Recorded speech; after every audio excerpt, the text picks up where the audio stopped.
Aquí tenemos cine latinoamericano. Comercial. De oro.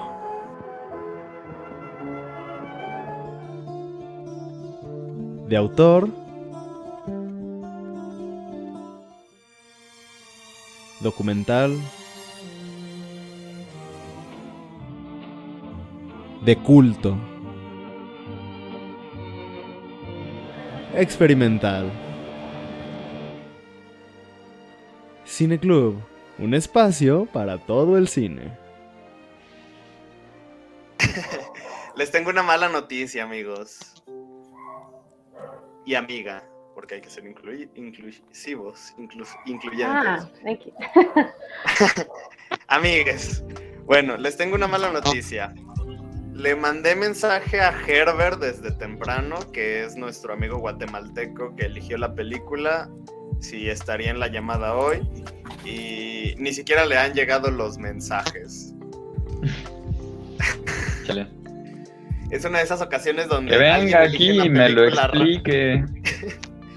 Mira, no es la primera vez que alguien elige una película extraña y nos deja aquí hablando sin saber de qué trató o por qué la eligió.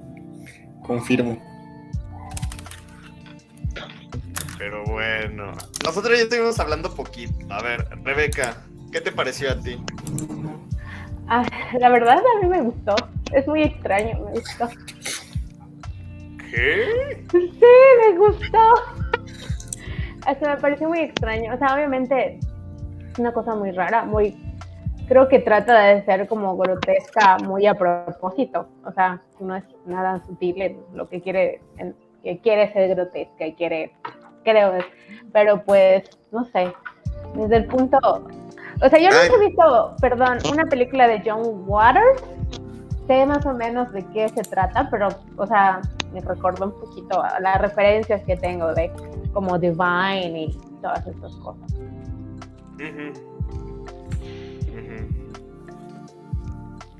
Sí, de hecho, sí tiene mucho, parece algo que haría John Waters. De John Waters yo nada más he visto la de Pink Flamingos.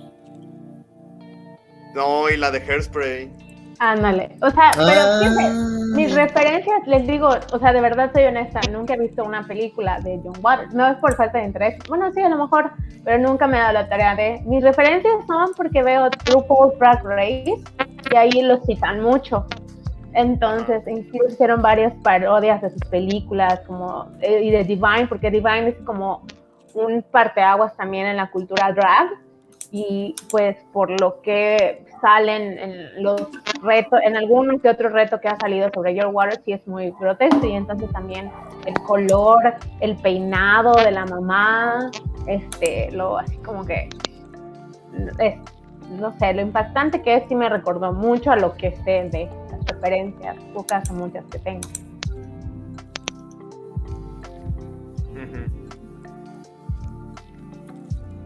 ¿Tú, Mora? Yo no he visto nada de ese vato. Mora, No, de la... decía para la... Oh, estoy seguro de que sí. ¿Has visto el capítulo de La fobia de Homero de Los Simpson? ¿Cuál es? Donde Homero se vuelve muy, muy amigo de un tipo llamado Javier, pero que resulta que es gay. Entonces empieza a mandar las señales y le llegan por error a Milhouse y empieza a mover su dedo como el niño del Resplandor y escribe en la pared, recoge a Bart al revés y ya llega la mamá de Milhouse y en el espejo se ve, recoge a Bart como en el Resplandor. Y después ya Homero va por él y también sale, sí, es una escena bien rara, o sea, como que también hacen parodia a otra película de terror, pero no la capté. Y el chiste es de que es el capítulo donde Bart contrata a un hermano mayor sustituto y Homero en venganza contrata a un hermano menor. Ah, de ahí sale la escena de ¿no lo tienen rubio? Sí. Ah, sí, okay, sí. Y está bien raro y no lo había visto. El chiste es de que no me acuerdo por qué había salido esto. O sea, no me acuerdo. Sí, porque pues... John Waters dirigió el otro. Sí, pero entonces, bueno, en resumen, pues no me acaba de convencer este corto por eso, ¿no? Que parece, o sea, se ve que está hecho así a propósito y como que no, nunca me ha gustado. A ver, ¿Tú, Mora? sí, acá. Ajá. A ver, Mora.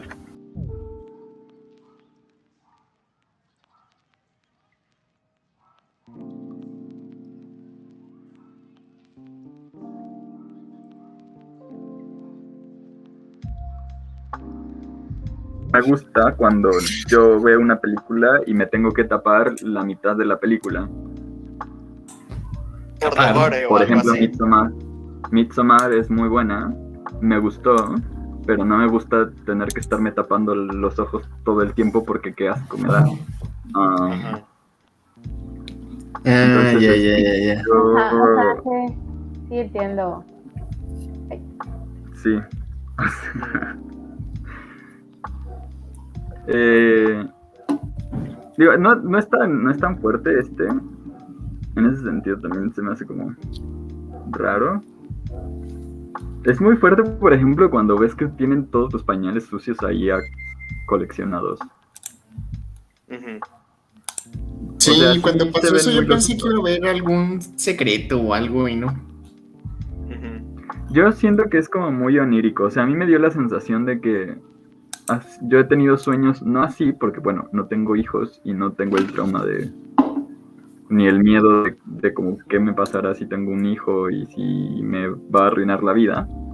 Pero sí he tenido sueños raros que parecen así como no tener sentido y que si se los cuentas a alguien más es como absurdo, pero que para Como el ti son mítico como muy sueño de que impresionantes. el excusado habla.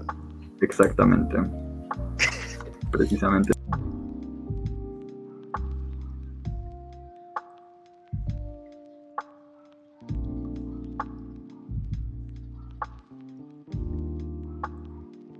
Es más como para personas, es como para un nicho, es muy de nicho, ¿no? O sea, es muy de nicho en el sentido de que pues, creo que aquí nadie tiene hijos, no sé. No. ¿Reconocidos o...? Entonces, o Creo que sea, el punto Ataque, es, ¿tú no tienes hijos? Buena, no, creo que me voy a ligar las trompas, no voy a hacer. Ok. Ya lo he decidido, creo que no. Después de este corte yo creo que es algo viable, que mucha gente debería hacer. Por muchas razones, ¿no? No sé cuáles de ustedes, pero muchas razones hay. Sí, una de esas es que creo que esas personas no estaban, es que no sabía que iba a ser así, que era la. Entonces, cuando te ves, yo sí que me encanta dormir. No. Sí, pues eso, creo que nadie se puede relacionar con el corto muy íntimamente. por ejemplo, a mí me pasa que en este tipo de historias solidifico más la idea de no traer hijos al mundo, por el hecho de que nos transforma la vida, para bien o para mal. Seguramente que tiene hijos es algo positivo en muchos de los casos. Conocí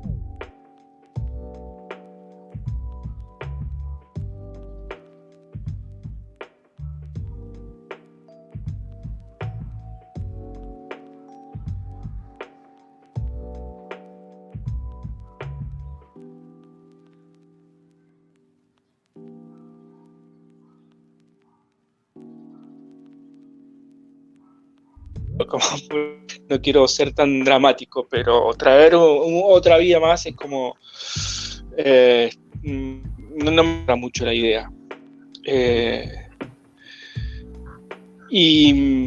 Pero bueno, acá en este caso ya me parece que es como de entrada, en principio ya se ve como una atmósfera media rara, no sé si siniestra, macabra o qué. ¿Vieron esas personas que usan todo de un solo color? Hemos visto fotografías o algunas imágenes donde una habitación es todo de un solo color, la mascota la pintan de ese color, no sé, son personas que están como muy una patología, no sé qué carajo, que tienen esa tendencia a poner todo homogéneo, ¿viste? Y ya de entrada es como, estas dos personas no están bien, más allá de que si son padres o no, estas personas algo les pasa. Está bien, hay una niña de por medio y se entiende que tal vez el rosado o el color pueda llegar a ser familiar, pero ese era su habitación.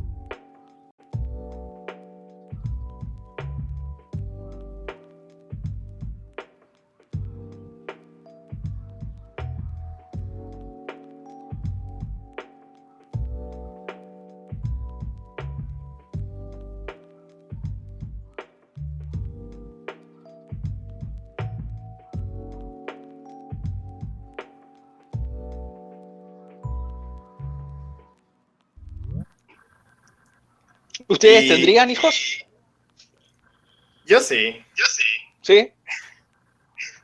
Sí. Depende. Sí, yo creo que sí. Depende.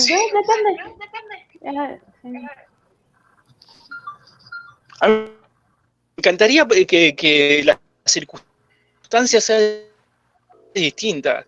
En serio digo, me encantaría que decir, bueno, mi hijo no va a tener que pagar por aire. O no va a respirar aire puro, aire de verdad, no va a tener que pagar por el agua. Bueno, eso. ¿Entienden a lo que voy?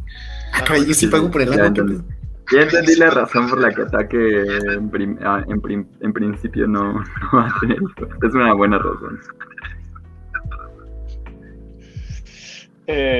Yo no sé cómo es la cuestión, si es cierto, qué tan cierto es este tema de la superpoblación.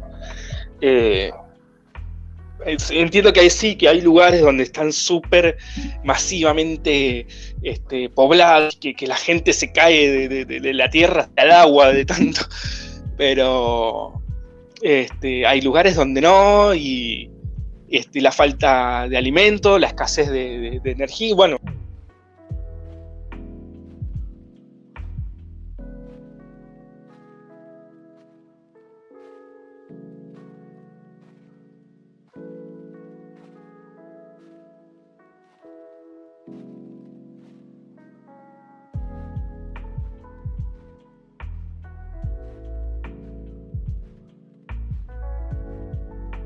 Algo que lleva una responsabilidad enorme, que ya nos plantea ya como ser, como persona, ya una persona distinta. Y a eso educar y asistir y acompañar y todas las cosas que tienen que ver con la crianza de una vida, se me hace muy pesado, digo. No es para cualquiera, no es una mascota. Son cerca de 20 años y más, y toda la vida, de una responsabilidad y una obligación enorme que no todas las personas están preparadas. Por eso muchos niños, muchas criaturas crecen con una falta de afecto, carencias, y bueno, después se traduce en un montón de falencias que bueno, ¿no? Es muy social también, plantea una cosa muy social, ¿no? Bueno, a ver, ¿usted está preparado o no está preparado? ¿Usted es capaz o no es capaz? Lo mismo que el voto, por ejemplo. Lo mismo cuando uno va a las elecciones y pone en la urna. Hay gente, es muy nazi, está bien, es muy nazi lo que digo, lo que pienso. Pero hay gente que no está capacitada.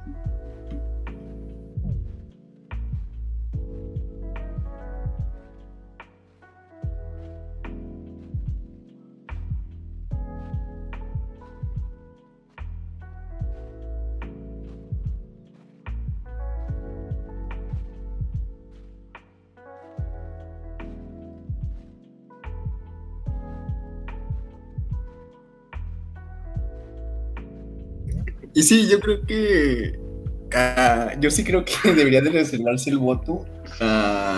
Bueno, es que eso suena muy aristócrata de mi parte, pero o mínimo que no, todos la palabra tengan... no es aristócrata, es fascista. Claro, por eso, suena nazi, chicos, pero vamos, hay gente que apenas sabe escribir su nombre. Y es que es así.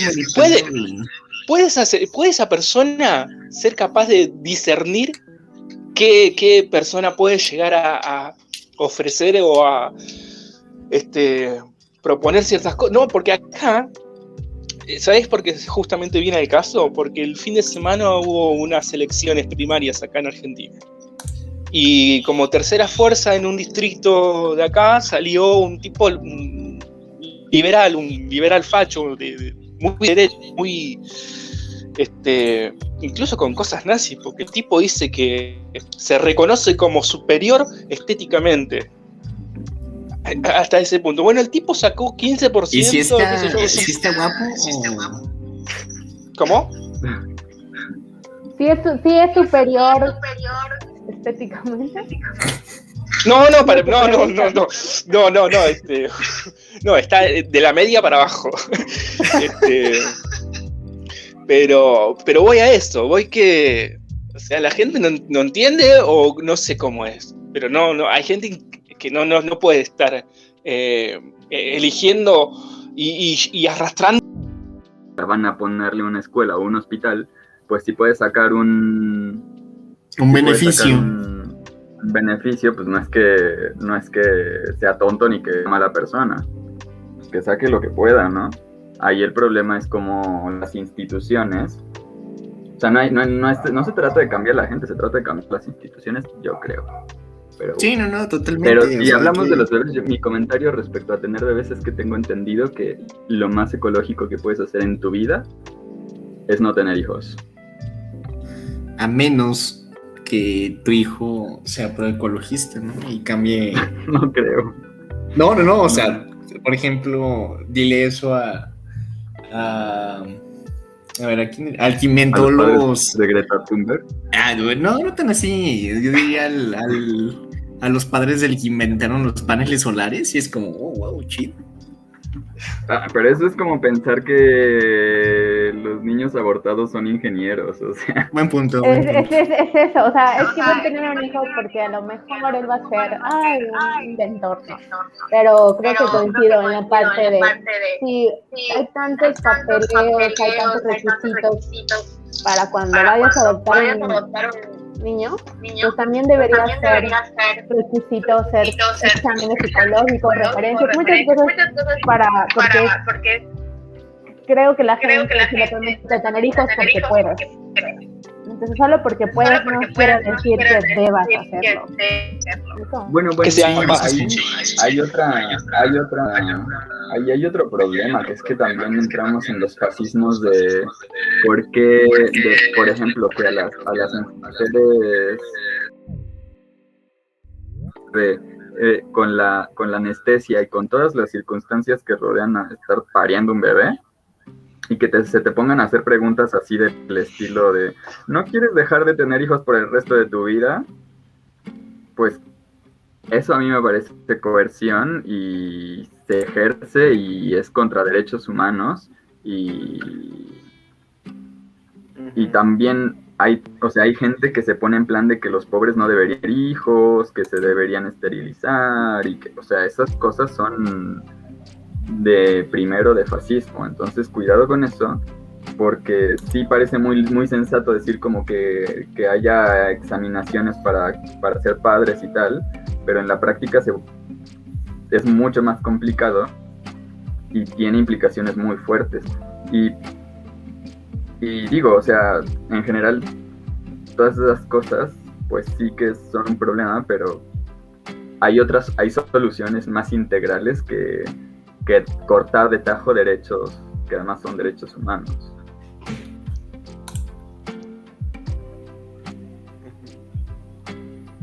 Como la democracia y el derecho a la familia. O sea, sí entiendo su punto, pero yo creo que ese tipo de ideas las aplicaría más bien a la hora de obtener tu licencia de conducir que sobre si puedes tener hijos. Porque el control de la población es una forma muy... O sea, el control de la natalidad, tanto positiva como negativa, o sea, tanto de buscar la natalidad, por ejemplo, con la prohibición del aborto, como reducir la natalidad, como por ejemplo en China con la política de solo un hijo. O sea, son políticas terribles que destruyen las sociedades. O sea, China, no vi el documental, pero vi como un reportaje sobre el documental donde entrevistan a la directora, que es una directora que tuvo una hermana, pero que no, o sea, que a punto estuvieron de no tenerla, o creo que era un hermano y solo porque fue un hermano les permitieron quedárselo, porque a las niñas las tiraban a la calle, porque si tienes la oportunidad de tener un hijo en una sociedad patriarcal, te conviene tener que sea varón, no que sea mujer, entonces tiraban Sí, a pues las niñas a la calle. es como se dice, es Y el niño o gobierno adulto. participaba en la trata de niñas, que, o sea, contrataban esclavistas y traficantes de personas para que se deshicieran de las niñas de la calle. O sea, son cosas terribles.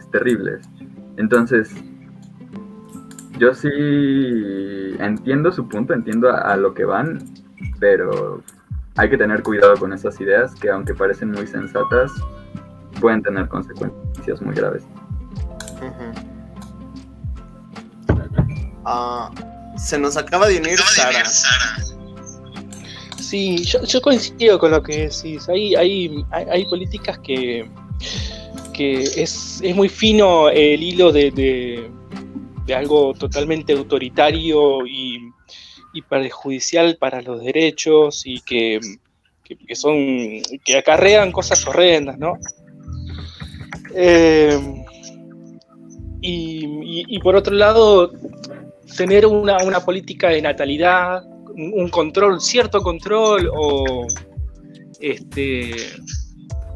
tal vez, no sé, alguna especie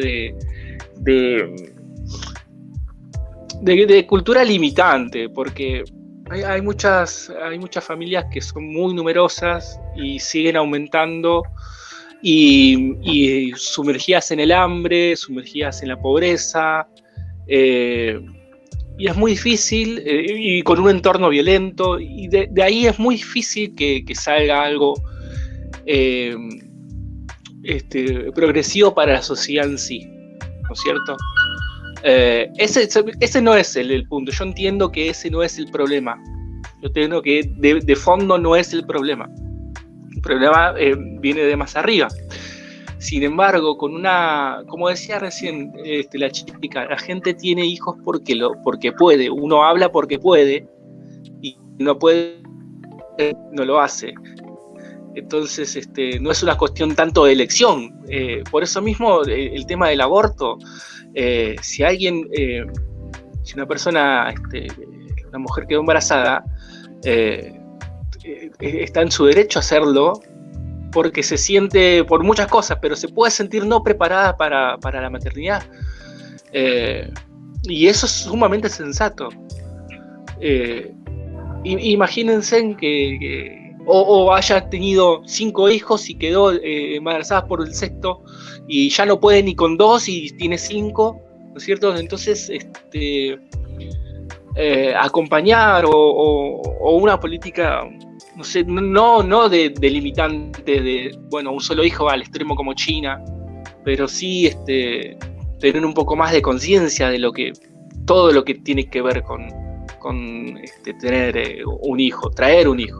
Y por otro lado, y ya termino también, la paradoja es que lo que decía recién, nosotros no vamos a resolver las cosas. Nosotros, nuestra generación, ni siquiera nuestros hijos, si no serían nuestros hijos de los hijos, quien de alguna manera provocarían un gran cambio. Tal vez nosotros estamos empujando a eso, pero si no los tenemos, entonces ahí entramos en esta contradicción de, bueno, entonces ¿quién lo va a hacer? La carita. Sí, pues, no, o sea, yo no creo que no se trate de hacer nada. Ay, ataque, nomás que como que tienes un poquito de eco. Ay, gracias, una disculpa. Solo comentaba que, bueno, tengo entendido que es o sea, en términos como de emisiones de CO2 y tal, lo más eficiente que una persona, como el individuo, puede hacer por el planeta es no tener hijos. O sea, tener uno menos. O sea, no de eliminarlo, sino... Sí, no, claro. ¿Qué? Mora, pero de lo que mencionaba, es que no he visto el documental de ese que mencionas de China, pero, o sea, sí está bien como la propuesta de limitar la cantidad de hijos a uno, como mencionas ahorita, pero el problema es de que se volvió corrupto, se corrompió ese sistema, ¿no? A lo que entendí que me contaste, la verdad desconozco mucho de eso. No, o sea, no porque no es que se copiara, o sea, el punto es, si te ponen una ley Sí. Donde solo puedes tener un hijo, Ajá. y tú sabes que, o sea, y en tu sociedad, Sí. lo mejor es tener un hijo varón, Ajá. entonces tú tienes un hijo, ¿va? Y tienes una hija. Sí. Y para empezar, eso ya como que, pues más o menos, ¿no? Pero piensa tú que te embarazas, o sea, tu esposa se embaraza otra vez y descubre un niño. Sí. O sea, opción A, te quedas con tu hija, opción B, abortas a tu hijo varón. Pues tiras a la niña, o sea, tiraban a las niñas a la calle, si no es que las tiraban Literal, desde que eran niñas. Ey. O sea, desde que tenían un niño, o sea, desde que tenían un bebé y veían que era niña, pues no, niña no va a ser, que se vaya. Ajá. Por eso es lo que te digo, o sea, el problema fue de que pero la no idea es era bien, pero estuvo o sea, mal. no es corrupción. No corrupción, sino que se corrompió eso. Bueno, estuvo mal aplicado, porque si lo cambiabas... Es que es una pésima idea, o sea, no puede. Ajá. No. Es que es una muy mala idea que está contemplando como que todo pase perfectamente como te lo estás imaginando. Y que todos quieran lo que tú quieres y que todos admitan tus decisiones. Sí, claro. O sea, por ejemplo, a las mujeres les ejercían operaciones forzadas. Ajá. La gente no es como que la gente diga, ay, el país dice que solo tengamos un hijo, así que, sí, claro, solo tendremos un hijo. O sea... Okay. Luego, los niños, por ejemplo, cuando iban a estudiar a otros países y descubrían que en otros países la gente tenía hermanos, normalmente. Sí. Ajá. Como, what the fuck. Uh-huh. O sea, no puedes... Es demasiado control, demasiado control. Y el control sobre la natalidad Uh-huh. se relaciona también con lo del aborto. O sea, cualquier forma de control sobre la natalidad está pensado para mantener y controlar el poder, o sea, y no es ético, o sea, no son decisiones éticas, no se toman para el bien de la sociedad, se toman para controlar a la población. A la sociedad. Ajá. Uh-huh. Ok.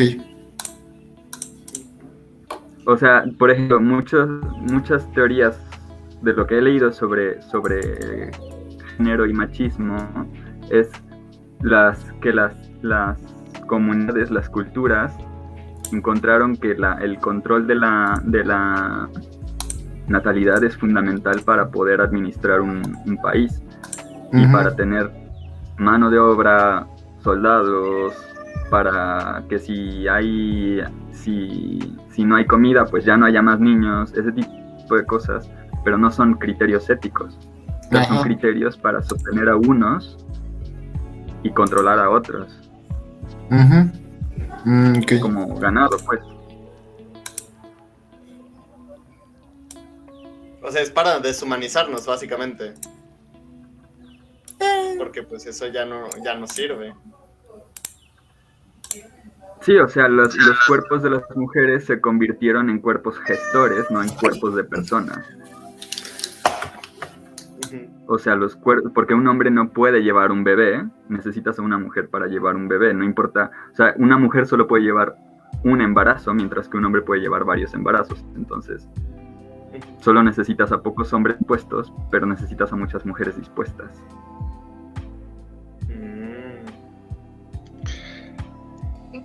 Sí, yo entiendo lo que decís. Ahora, en algún momento de tanta abundancia, de colapsar los sistemas, los diferentes sistemas, hay un control más allá, yo entiendo que no sea ético, entiendo que es, por eso decía que es muy fina la línea entre lo autoritario, lo totalitario y algo más laxo. Pero si no se deja así nomás, no, en algún momento colapsará.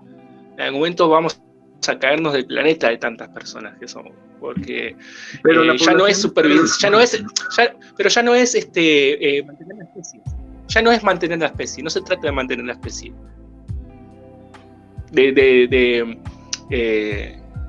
Seguir eternizando la especie. Se trata de mantenerla lo mejor que podamos. Estamos en ese momento, incluso de reconstruirla, hasta si se quiere reconstruirla. Y sí, se necesita sangre nueva para eso. Pero no sé, es muy complicado. Me parece que es un asunto súper complicado ese. Es que yo, como lo veo, es que la libertad, mientras más libertad tiene la gente, menos hijos quieren tener. Porque, y con libertad me refiero a la libertad, por ejemplo, que te da también la educación, pero la economía, o sea, una buena economía. O sea, de que... O sea, pensemos en cuáles son los países que menos hijos por familia tienen, que son en países nórdicos, anglosajones, Japón, que son países con buenas economías, con un muy alto nivel educativo, los más altos niveles educativos de todo el mundo, y con muchos derechos civiles. O sea, es que básicamente tienes hijos porque te aburres. No, tienes hijos porque sí.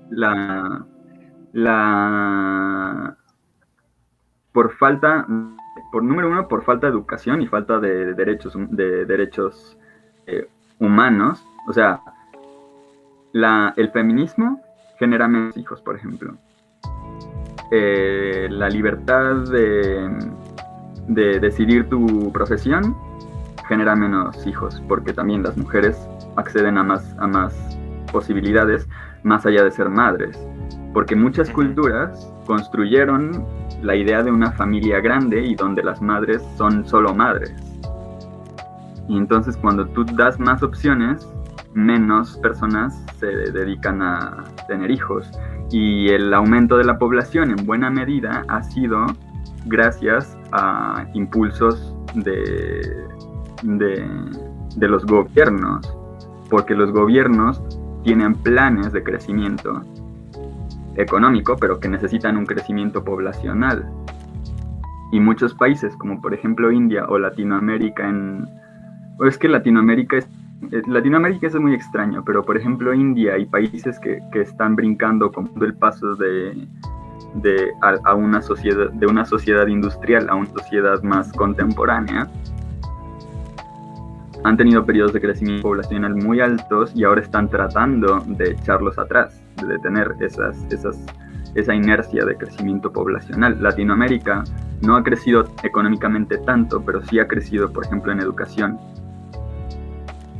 Y en ese sentido tengo entendido que Latinoamérica no está creciendo y tampoco creo que no está decreciendo como países anglosajones, pero no está creciendo. De la pirámide poblacional. Ajá.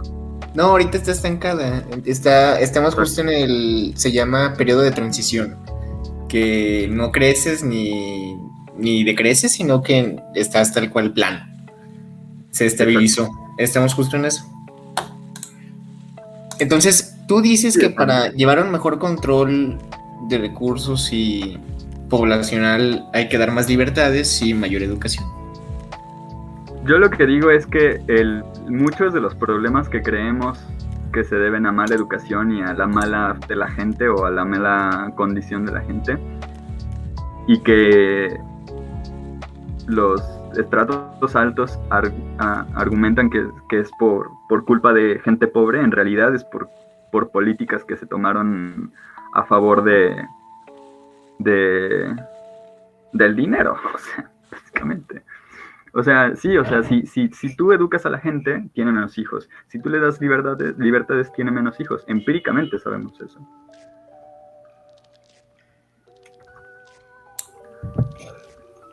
Bueno, pero ahí también se cae en una cuestión meramente económica, algo que ocurre en los países nórdicos, como decías vos, pero entienden la vida, la nueva vida, como un gasto, como una inversión, si se quiere, como algo económico y no como otra cosa. Y ahí está envejeciendo, son sociedades que están envejeciendo. Acá en Uruguay, acá al lado, Uruguay es una sociedad vieja, que tiene un promedio de 40 y pico de años. Es altísimo. Y no hay... Hace mucho tiempo que es así. Y dicen los uruguayos, ¿sí?, que hay una falta de oportunidades enormes, de progreso, de un montón de cosas que hacen que la sociedad no es una sociedad pobre, pero al carecer de oportunidades es como que se estanca, y entonces tampoco les interesa tener hijos o tener una familia. Y también está atravesado por lo económico, a contraposición de los países nórdicos o los países donde tienen mayor educación, como decía recién. Tiene que ver con una política de Estado, una política de educación y de economía. Claro. Acá está desatado un poco. Acá está, en Latinoamérica, eso está desatado.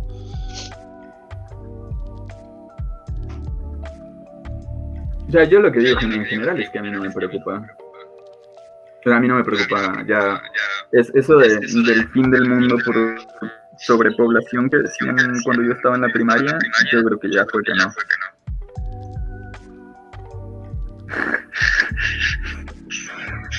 Pues sí, no, yo por eso también no sé qué tan cierto es, qué tan grave es el asunto de la sobrepoblación, porque ya te digo, hay lugares donde sí, donde si no hay una política al respecto, se caen de la tierra. Y hay lugares donde incluso faltan. Entonces es muy poco equitativo eso. Sí, No sé es que si más es que así nada... a nivel global. Sí, más que nada el problema de que haya como sobrepoblación, yo creo que es eso que mencionabas, de que no está todo equitativo, ni distribuida la población, ni los recursos para esta población. Entonces, ese es uno de los problemas principales.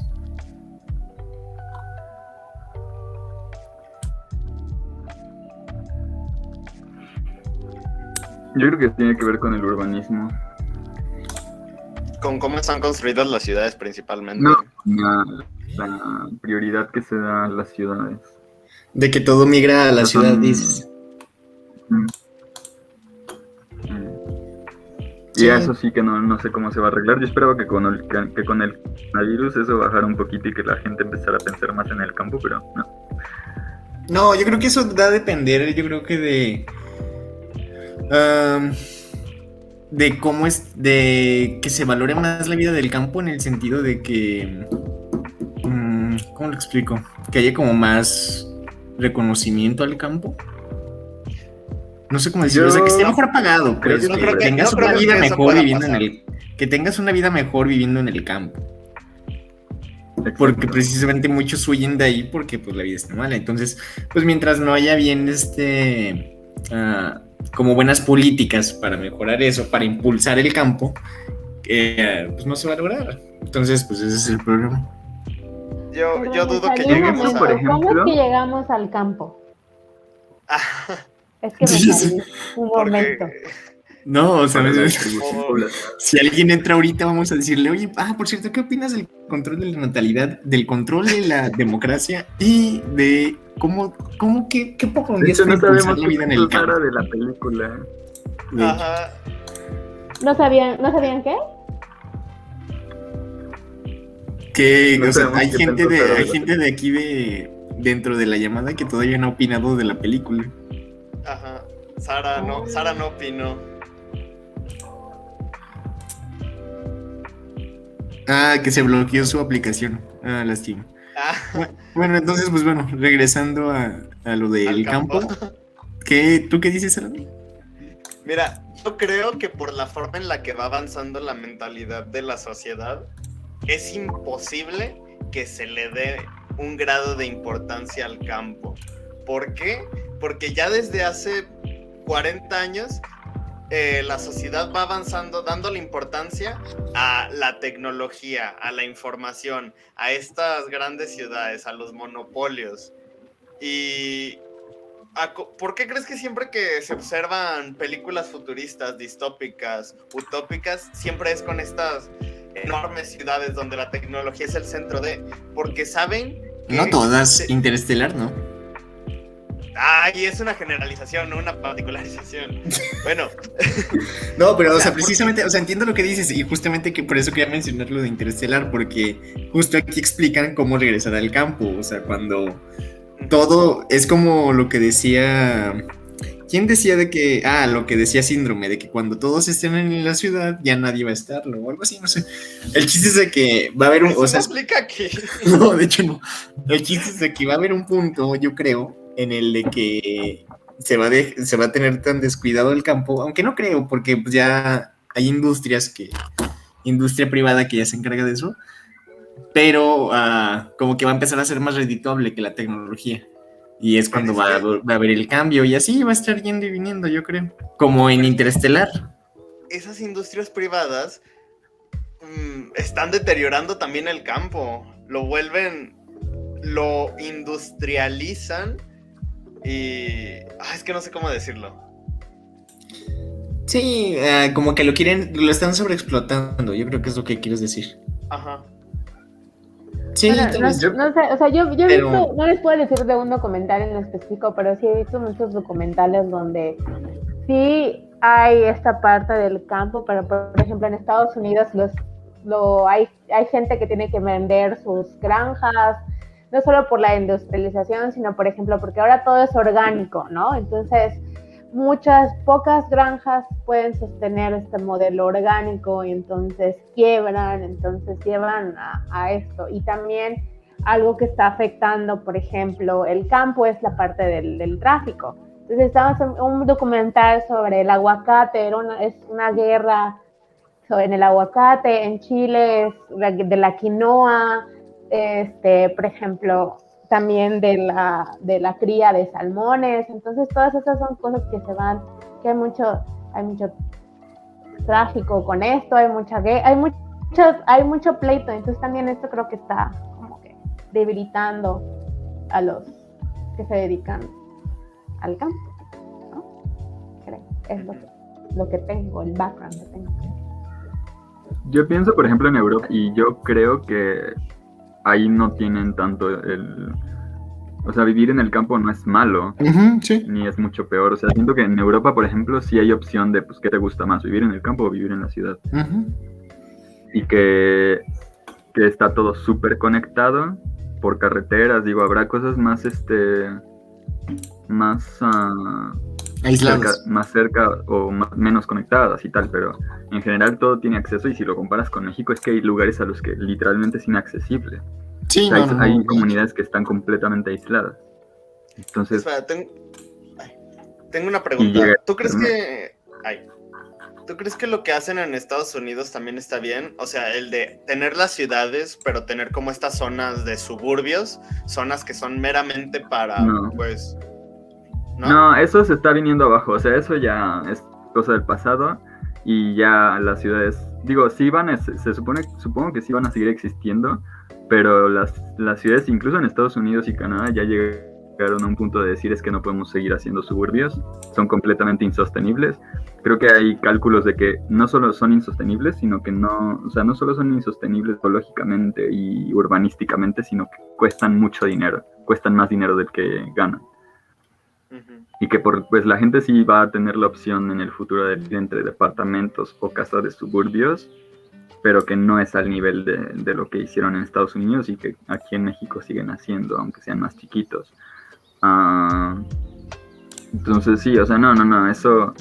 O sea, así suburbios gigantescos y completamente aislados donde necesariamente tienes que tener coche, No, eso no tiene ningún sentido, o sea, es contra el sentido común, según lo que yo he investigado un poquito, porque me llama un poco la atención lo del urbanismo. Pero más allá de eso, por ejemplo, sé que en Estados Unidos el problema es que las granjas, la agricultura pertenece a empresas gigantescas y los granjeros pequeños pues sí tienen que vender. Ajá, sí, de hecho Y en eso Europa, se ve un documental de ese, lo vimos en la prepa, creo, que justamente, y es lo que le mencionaba, de que las industrias grandes son las que están empezando a... Es lo de Monsanto. Es lo de Monsanto, exacto, Ah. ese documental. Ajá. Sí, tal cual. Entonces, como ya las industrias grandes tienen más pues, capacidad, por eso están sofocando ya a los granjeros pequeños, ¿no? Y entonces ahí es lo que sí concuerdo con Alan, de que en esos escenarios sí va a estar más difícil el cambiar de mentalidad. Esto es lo que pasó en México cuando abrieron el mercado. Ajá. Cuando hicieron el Tratado de Libre Comercio con Estados Unidos y Canadá. En México había ejidos, y los ejidatarios pues vivían bastante bien, con sus granjas chiquitas, no tan eficientes, pero vivían bien y producían bien, y en México los productos estaban bien porque eran mexicanos, básicamente, o sea, porque pues, era la economía local. Y cuando entraron las grandes empresas, pues arrasaron. O sea, las empresas norteamericanas eran gigantescas y pues, se los llevaron de... Ya. Aunque fíjate que también hay algo de que me he estado fijando, de que hay más personas que optan, bueno, que se está empezando a crear esa mentalidad, aún pequeña, claro, y sobre todo limitada, en el que se empieza a optar por pues consumir local y tratar directamente con productores locales, o lo que mencionaba Alan de cosas más orgánicas, y dejar a un lado estas industrias donde todo es gigantesco y pues así. Entonces tal vez es como que vamos empezando por ese camino. Sí, también hay una cuestión, ¿no? Que es romantizar la vida rural como algo ideal, de acuerdo a lo sano, de acuerdo a la vida que uno lleva. Yo quiero mencionar también que la gente que vive en zonas rurales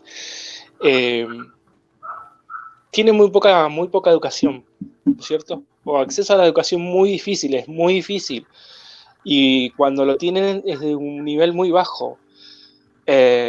Y eso lleva a que, bueno, tengan un estilo de vida y un pensamiento algo supersticioso en muchos casos.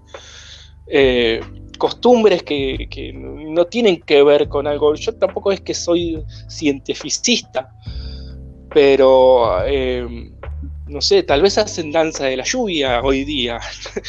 ¿Entienden a lo que voy? Hay esa idea de que en el campo se vive mejor. Sí, van a en cuanto a alimentos, en cuanto a aire, en cuanto a estilo de vida, puede ser que sea un poco más saludable para el cuerpo. Estrés, bueno, hay un montón de factores, hay un montón de cosas que seguramente estén bien. Pero por otro lado hay mucha ignorancia que no, y mucho arraigo, y hace unas sociedades muy cerradas. Un ejemplo, acá en Argentina hay muchos latifundios, cada vez menos, que son de productores locales y que son pequeños, estoy hablando, no sé, 50, 100 hectáreas, ¿no? Que es un montón, pero son pequeños y toda la fortuna que recauda la producción de lo que haga, se la quedan 12 familias. Acá es así, son 12, 15 familias que se reparten toda la ganancia de la producción agroindustrial de lo que es Argentina. Después están las grandes empresas, las supercompañías, que está Monsanto también, Bayer, no sé, hay un montón. Hay un documental, Kiss the Ground, Besa la Tierra, que está en Netflix, no sé si lo vieron, les recomiendo, que habla también del tratamiento, el tratamiento que le dan. Y vamos a ver esto que es muy parecido con cuando empezaban las ciudades industriales. En Estados Unidos se ve mucho. Lo que es, por ejemplo, el caso de Detroit, que hoy Detroit es un cementerio gigante donde la gente está huyendo hace años, ayer, pero porque la industria se lo devoró. Ni siquiera Ford, que es la ciudad la ciudad capital, ya está produciendo ahí. Ya cerraron todas las fábricas, fundaron y fundieron una ciudad. Y lo que ocurre con el campo es algo similar. Compran miles y millones de hectáreas, funden, producen todo y después lo funden, después ya no sirve más. Eso es lo que ocurre acá en los lugares donde hay mucho verde, mucho campo verde. En el Amazonas está pasando eso. Entran las fábricas, con todo, y después dejan miseria. Lo mismo que lo que hizo Ford en Detroit.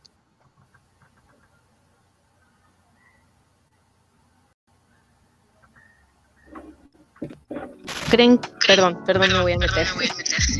¿Creen ustedes que la sociedad actualmente, o sea, esta nueva generación que viene, esté preparada para volver a no romantizar, pero volver a experimentar lo que son las labores del campo? Porque sabemos que el trabajo del campo es un trabajo que es arduo, es continuo, y no sé, creo que, por ejemplo, en esta misma mentalidad que creo que tenemos las generaciones que vienen, que es un poquito más acostumbrada a lo fácil, ¿se podría volver a hacer esa transición al mundo rural donde todo es como un poquito más de fuerza ruda, de paciencia, más que nada? ¿Creen que se podría? Sí, pero bueno, aparte yo creo que no sería así. O sea, si se vuelve al campo, porque no es como es tecnología y ciudad o campo y vida de bárbaros, sino, o sea, por ejemplo, en Holanda, que bueno, creo que Holanda es lo más avanzado en agricultura, pero por ejemplo, no se imaginarían, creo que es Singapur, que está en lo mismo. O sea, esos fríos que campos, porque cultivan en casi que literalmente en cajas de Petri, contando gotitas de agua para cada planta, con luces súper especiales. O sea, son unos invernaderos que además no son tan grandes, que son súper eficientes. Entonces, digo, no, obviamente en Latinoamérica no estamos a ese nivel, y en Latinoamérica ya sé que no va a pasar así. O sea, en Latinoamérica ya sé que no es volver al campo. Yo por eso lo que mencionaba era como mi referencia a Europa, porque en Europa primero están conectados. O sea, la gente que vive en el campo no tiene que andar en burro 3 horas, tomar un camión 4 horas para llegar al pueblo, y del pueblo a la ciudad que sean otras 3 horas o lo que sea, o básicamente hacer una odisea para llegar a servicios de salud, a servicios judiciales, al municipio. O sea, que en México esa es una realidad. Para empezar, resolverlo estaría bastante bien, porque con eso pues llegan escuelas, llegan hospitales y el nivel de vida sube. Obviamente el nivel de vida en nuestros países, bueno, no sabría bien decir de Argentina, pero en México pues nivel de vida rural es fatal. De por sí el nivel de vida en las ciudades es pésimo. Pues eso sí, estoy seguro que hay mucha gente que vive en el campo y vive mucho mejor con el mismo dinero, incluso menos recursos económicos, vive mucho mejor que gente que vive en la ciudad. Eso me queda claro, porque digo, pensamos en trabajos arduos como estar ahí en la pala y tal, pero, hombre, ir en el metro apestando súper temprano, lleno de gente, caminando, subiendo escaleras, no sé, no es muy... Yo no creo que sea muy sencilla tampoco la vida de ciudades como la Ciudad de México, por ejemplo. Entonces, o sea, me queda muy claro que hay gente que vive mejor en el campo que en otra también es que es muy peligroso. O sea, mucha gente en el campo vive bajo el gobierno de un narcotraficante. Acá se dio una historia que fracasó, que en las sierras de Córdoba, una ciudad, una provincia que está en el centro del país, mucha gente empezó a ir desde su ciudad, desde Metrópolis, se empezó a generar una comunidad que tenía que ver con una vida más rural, una vida fuera de todo el caos, de toda la histeria de la ciudad. Y al principio iba muy bien, la gente vivía muy bien. Como decías, no tenían carencias de recursos, se alimentaban con lo que producían ellos mismos, tenían un nivel de vida mucho más sano. Si bien hospitales e instituciones era un poco complicado, pero de a poco lo iban superando, hasta que llegó un punto donde se tornó masivo, donde empezaron a ir muchísimas personas con esa idiosincrasia de la ciudad, la llevaron al campo. Entonces empezaron a notar que estaban viviendo con la misma histeria, con la misma historia, con todo lo que pasaba dentro de la ciudad, pero en el campo. ¿Entiendes? Trasladaron todo eso, porque la gente que fue se llevó consigo en la mochila mental toda esa locura de la ciudad y la depositó en el campo. Entonces, como que todo eso hizo fracasar la experiencia. Sí, eran diferentes comunidades interconectadas que como idea estaba muy bien, pero ocurrió que se contaminó de la misma idiosincrasia de la gente urbana, de la gente que vive en la ciudad.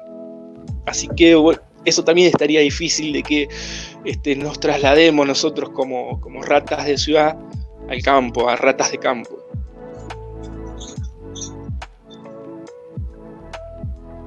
Sería un experimento interesante, a ver qué tal sale. Pero bueno, creo que igual, o sea, tendemos mucho a romantizar los contextos en los que queremos estar, y a veces no valoramos las cuestiones que implica el mismo trabajo. O sea, como decía ahorita Mora, pues sí, en la ciudad estás bajo el mismo, o sea, con el metro, la inseguridad y todo, y en el campo también es igual. O sea, cuántas gente que tienen ranchos, llegan el narcotraficante y le dice, ¿sabes qué? Dame tu terreno, aquí vamos a sembrar pues droga, y te callas, o sea, no hay de otra. Son equivalencias, pero igual, no sé, yo siento que quizás sería un buen experimento que una persona que de alguna manera pueda vivir esas dos experiencias, tanto del campo como de la ciudad, hacer esa transición y estar consciente de que van a haber cambios, y pues de alguna manera tratar de vivir un poco más de manera como autosustentable. O sea, esta cuestión de cultivar la tierra, generar tus propios alimentos, es también saludable en el aspecto mental, en el aspecto físico, todo, para las familias, no sé. También hay que estar preparado. Uno tiene que estar preparado para dejar esta vida de ciudad que tan habituado nos tiene, y decir, dejo todo y voy a otro ritmo de vida. Voy a un lugar donde llegan las 2 de la tarde, y de 2 de la tarde a 4 de la tarde el pueblo duerme. acá hay muchos lugares donde se llama ese periodo se llama siesta. Es un paro, un sueño del día, un descanso. Y tal, ustedes van y es un pueblo fantasma, esa hora, ese periodo de tiempo es un pueblo fantasma, no hay nadie. Y es un ritmo de vida tan calmado en comparación con lo que es una ciudad, un suburbio, ni siquiera metrópolis, un suburbio. Que a nosotros, yo creo que todos vivimos en ciudades, ¿no? Diferentes, pero en ciudades. No sé, impactaría. Creo que no sé si estaríamos habituados. Caso contrario, ocurre con la juventud de estos pueblos, donde vienen a estudiar o vienen a probar suerte o a ver otras, incluso ofertas culturales. La gente se aburre. Por eso son pueblos de ancianos prácticamente, gente muy grande, o gente que elige quedarse ahí, pero son los menos. Pero hay una apatía, no sé, tiene algo romántico, lo reconozco, que es esa envidia de me gustaría dejar la puerta abierta y saber que nadie va a entrar, o usar la bicicleta y dejarla ahí afuera y nadie va a entrar y nadie se la va a llevar porque no le pertenece. Bueno, hay otra cultura, hay muchos aspectos sí que son positivos, pero no lo sé, no podría haber una obra de teatro, por así decirlo, no sé, algo. La gente se aburre y nosotros no estamos acostumbrados a eso. Nosotros consumimos todo el tiempo, consumimos y bajar tantos cambios es como, no sé, es como el mar. Entonces,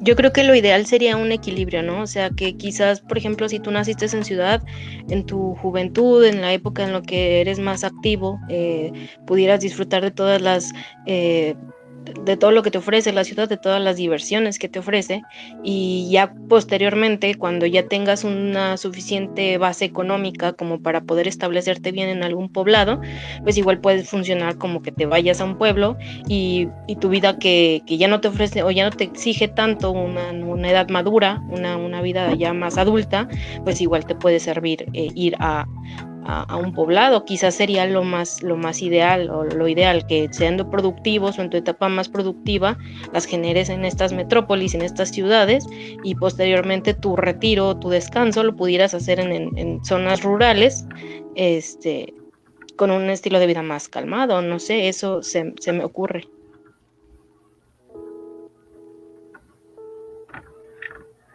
sí, estaría bueno, ¿eh? Yo voto porque sí. Falta todavía, pero voto porque sí. Sí. Pero, bueno, o sea, yo lo que digo es que México no está bien, y no está bien ni en el campo ni en la ciudad. No Sí, es ni porque o sea sea, el campo ni porque sea la ciudad. Ajá.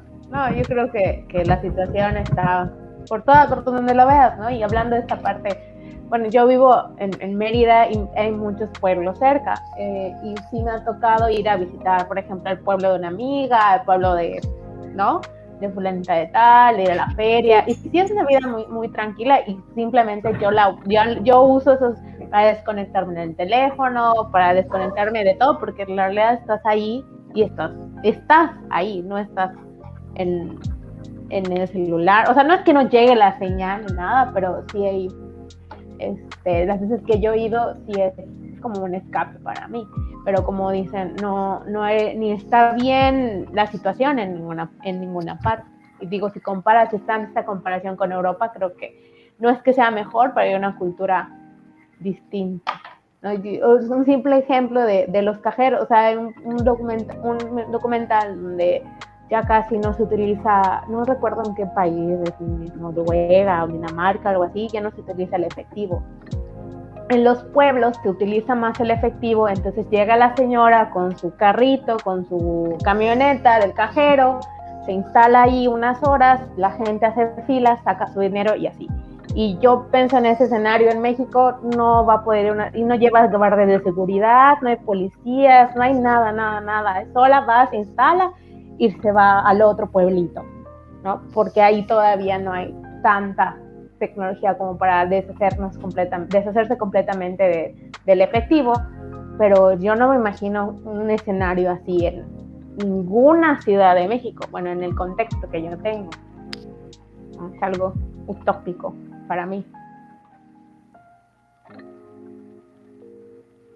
Y mira que Mérida es de los mejores lugares del país para... Ay, que no Bueno, que no les engañen, eso es, la verdad, es publicidad. Eso dicen las listas de internet.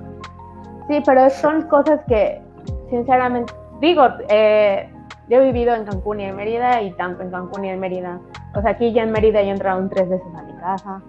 O sea, es ideal si vienes con dinero, con los recursos, con un buen trabajo, con una buena casa y te vas a una casa, o sea, literal en los suburbios, ahí en el monte, en las fincas, está muy bonito, la seguridad, tienes tu carro, tienes aire acondicionado, en realidad es una vida muy cómoda, pero si tú eres una persona, bueno, al menos como yo y con mucha parte, la gente que es de Mérida, pues que tienen que usar el camión, que gana poco, entonces son cosas que sí es segura, creo yo, que más que otras ciudades, pero pues sí es mucha publicidad, que obviamente lo hace el Estado para atraer más gente, que es algo que esta parte de la economía, de la economía, de crecer la población y así. ¿Y quieren volver a la película o quieren seguir? Digo, por cierto, si no quieren regresar a la película. La charla. Sí, pues mira, llevamos hora y media hablando de otras cosas. Y qué rápido volamos, ¿eh? O sea, creo que fue nuestro récord de... Sí, bueno, a mí me gustaría preguntarles un tema acerca de la película. Bueno, no sé qué tanto llevan, discúlpenme si vuelvo a retomar algún punto que ya tocaron, pero a mí lo que a mí me pudo mucho este cortometraje porque pues es un bebé y a mí me puede mucho cuando tienen así, involucran niños y que los maltratan. Me recordó mucho se me vino a la mente esto de la educación sexual que están... por ejemplo, aquí en Latinoamérica, esta cuestión de la inmadurez para tener hijos y que se basa en de que también es una muy pobre educación sexual que tenemos aquí, por ejemplo, en México. El contexto es diferente porque ya es España, pero, o sea, creo que, por ejemplo, aquí aplicaría bien esta cuestión de que se necesitaría mucha madurez emocional, no solamente para traer a un hijo al mundo, sino simplemente para saber cómo incorporarlo a la vida marital, esta nueva vida que se está teniendo en casa. Me recuerda, por ejemplo, cuando estaba en los últimos semestres de la universidad, para Tesina nos encargaron hacer un proyecto. Y nosotros con mi equipo y su servidora escogimos el tema del abuso sexual infantil. Empezamos con un tópico que era muy general y después nos pidieron que lo fuéramos como desglosando. Entonces nosotros decidimos tocar el tema de la educación sexual y por lo menos aquí en Aguascalientes hicimos censos, hicimos investigación y aquí en realidad la educación sexual aquí por lo menos en Aguascalientes es bastante deficiente, pero está deficiente porque los padres tienen una noción bastante equivocada de lo que es. Entonces, si eso influye mucho en las generaciones que son de secundaria, también de primaria y de preparatoria, que no tienen una noción clara de lo que es una educación sexual, tienden pues obviamente a tener un alto índice de embarazos, y esos embarazos no están planeados, y los que los tienen son unas personas inmaduras emocionalmente que eventualmente descargan esa frustración y esa esa falta de preparación la descargan en los hijos. Aquí en las zonas donde tenían mayor como incidencia, la mayoría de los padres eran muy jóvenes, entonces se me hace como interesante tocar ese tema de que pues también es no solamente es traer una vida, digo, un niño a este mundo, sino también de que los padres tienen que estar preparados para ello. Yo coincido mucho contigo en esta parte, porque también he estado, creo que me gustó, me llamó la atención, porque me recordó muchas, o sea, literal me proyecté en muchas cosas, ¿no? En esta parte de que tengo hijos y voy a ahogarme a mi hija, ¿no? Pero, o sea, de verdad hay gente que aunque tengas la edad que tengas, no está madura. De verdad les voy a compartir como que esta personal una historia que me contaron, que pues así como en esta situación que está llorando el bebé, cuando yo era niña, cuando era bebé igual me contó mi mamá que yo lloraba en la noche, lloré, o sea, es algo que pasa, y mi papá ya era un adulto, se supone, es una persona madura que decide tener un hijo, pero eso tampoco te da como que la seguridad de cómo vas a manejar en estas situaciones. Y es algo que cuando yo digo que la verdad no sé si voy a tener hijos y que me dice una amiga, no lo pienses tanto, porque si lo piensas demasiado, nunca lo vas a hacer. Y creo que tener un hijo es algo que debes pensar demasiado, debes pensar mucho, a ver si estás preparado. Y algo que me llamó de estas personas del corto es que no están o sea, en un momento ella dijo, es que eso es lo que se hace, ¿no? Es que estamos casados, tuvimos un hijo. ¿Por qué? Porque es lo que se hace. Es algo que está, o sea, es algo que, no sé si vieron, yo relacioné también con, no sé si han visto la langosta de Yorgos Lanthimos, que en un momento se pelean, ¿no? Es que, como vemos que se están peleando mucho, tengan un hijo. Y sí me ha pasado una amiga que dice, ay, es que me estoy peleando mucho con mi marido, a lo mejor si tengo un hijo con mi marido se van a arreglar las cosas. Entonces son mentalidades que la gente tiene, y esta parte que tienen la conversación. Les digo que de verdad vi muchos ejemplos de la vida, de mi vida, que le dices que antes tú, o sea, cuando le puso la truza como si fuera un bebé, dije, no manches. O sea, este hombre es un bebé, es su hijo. Sí. Entonces él le dice, es que tú antes me preparabas sin comida, me hacías eso. De hecho, incluso después de tener sexo lo abraza como un bebé. Y literal tenía una prima que vivía acá y se peleaban de verdad horribles, ella y su esposo del bebé, de verdad horribles se peleaban. Y un día me dice que le reclamó que ya no la atiende como antes, que cosas que ya no le hace su comida, literal lo que güey le dijo a su esposa. Entonces son conversaciones que la gente tiene, o sea, que la gente, y que situaciones, obviamente no todo, gracias a Dios, de lo que sucede acá, pero son conversaciones que la gente tiene. Entonces por eso también me gustó. A lo mejor no. Sí, concuerdo justamente. O sea, ahorita me acaba de venir un recuerdo. Estaba el otro día aquí en la calle y estaba una vecina platicando y había una chica aquí enfrente que están recién casados, y llega la vecina de aquí y le dice, oye, ¿tú tienen hijos? Y la otra le dijo, no, es que todavía no tenemos hijos. Y le dice, no, pues yo te recomiendo que tengas lo más pronto te embaraces para que amarres al papá. Y ese tipo de comentarios yo lo he escuchado mucho en la familia, en simples vecinas, en todos lados lo escucho. Es esa mentalidad de que hay que amarrar al hombre con el hijo para que la relación funcione, y eso está bien gacho. Y les juro que yo ajá. Ay, no, perdón. No, sí, adelante. Bueno, les digo que yo en un momento, la primera vez que la bebé dejó de llorar, dije, ay, no, le dice, no vayas, porque ya dejó de llorar la bebé, y dije, pues, qué es sensata la bebé, ya se suicidó para no tener que estar lidiando con ustedes.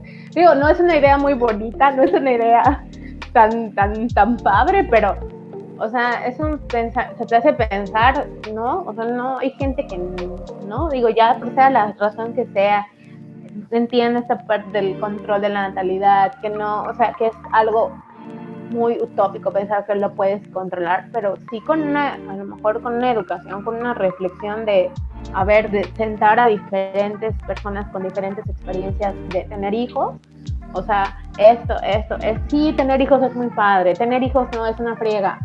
Tú ya tomas una decisión, ¿no? Pero sí son por cosas que la gente dice.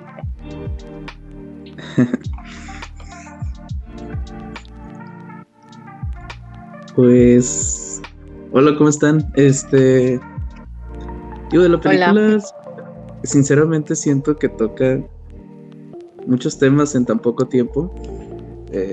Creo que ya hablaron de esto, ¿verdad? Pero bueno, ahí ando dando mi punto de vista. Lo primero que notaba es pues que todo es color de rosa.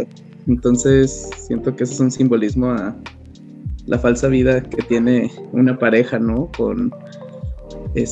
Ante los ojos de todos. Veo pues también, por ejemplo, una de las peleas que tienen, que es, por ejemplo, quién es el sustento de la casa, quién lleva la mejor economía, y que llega a ser un problema entre parejas, en muchas de las situaciones.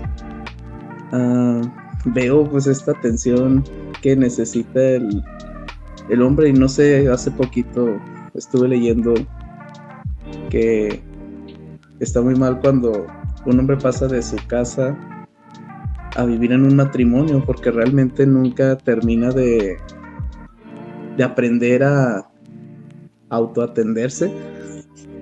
Siempre está en la espera de que hagan todo por él, y que se me hace algo malo. Y pues la parte de la madurez para tener un hijo. Digo, si lo pongo un poquito global, el cortometraje parecía anuncio pro aborto. Ahorita que está haciendo, bueno, que ha sido tema en estas semanas. Y sinceramente son muy claros los mensajes, aunque los toca muy rápido. Siento que es muy claro el mensaje que quiere dar el cortometraje, ¿no? También veo, por ejemplo, la importancia del sexo en las relaciones, que cómo llega a ser prioridad y cómo realmente puede cambiar todo tu criterio de una persona, por esa fuerza sexual, ¿no? Y pues es lo que rescaté más de la película, del cortometraje, en este caso.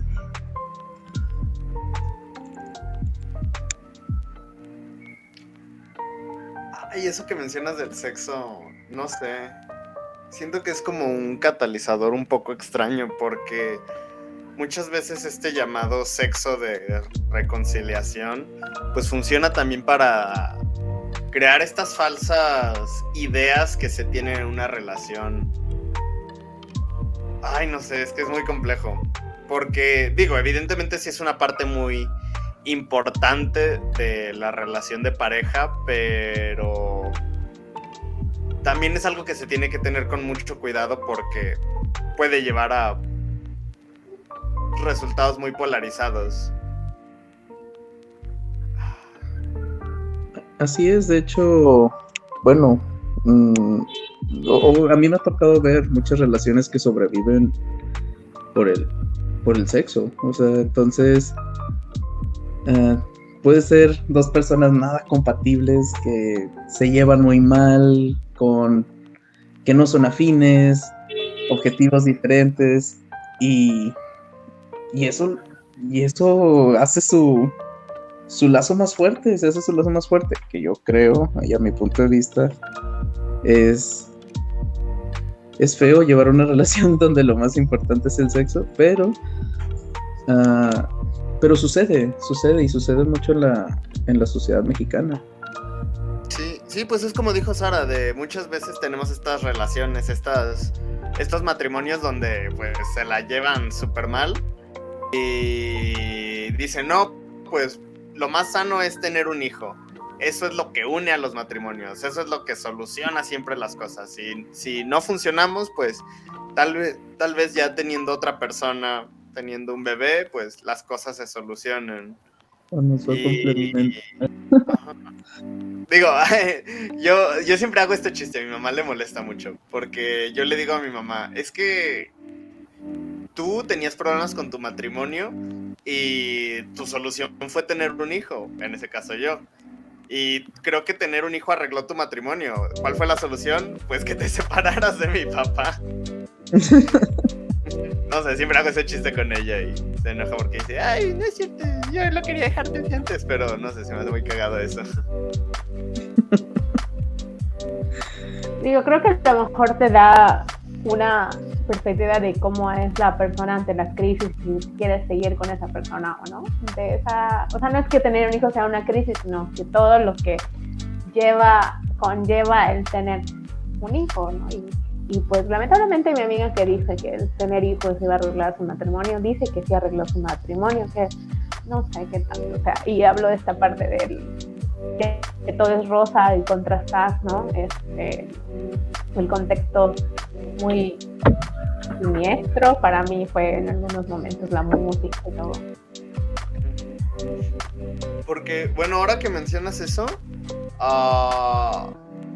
se me vino a la mente, pues, esta escena donde se pelean y él le dice que la va a matar y empiezan a golpearse y es como de, wow, ¿y qué es lo que ocurre después de la pelea ya? De repente es como de, wow, hay sangre, pum, ay, perdóname, bla, bla, bla, bla, bla.